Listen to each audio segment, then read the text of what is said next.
I don't think people realize how difficult a snap can be to fasten. Watch a child try to do it. It is the most frustrating thing. When the majority of clothing is made for everyone else, getting dressed is much harder for people like Karen Kern, who has cerebral palsy. An exhibit at the New School in New York offered some potential solutions. Working with elderly patients at a local rehabilitation center and the nonprofit Open Style Lab, design students came up with pants like these for those with arthritis or lower limb paralysis.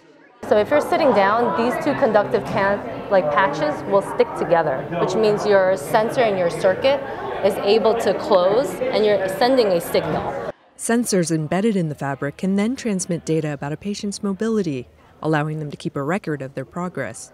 Grad student Balar M. Gallen showed off magnetic closures made especially for a client, Robert, an elderly man with limited dexterity.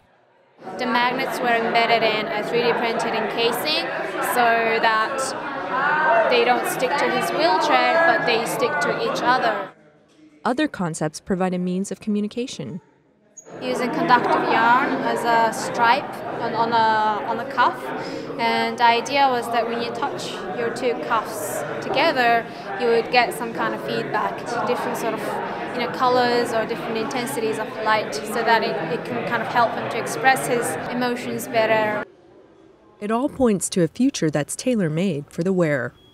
Let's say there's a 3D printer in a shop. Maybe they could measure the strength in your hand and create that snap they have the blueprint for, and you have a garment that you didn't have to adapt yourself. A fashion statement that's stylish and empowering. Tina Trinh, VOA News, New York.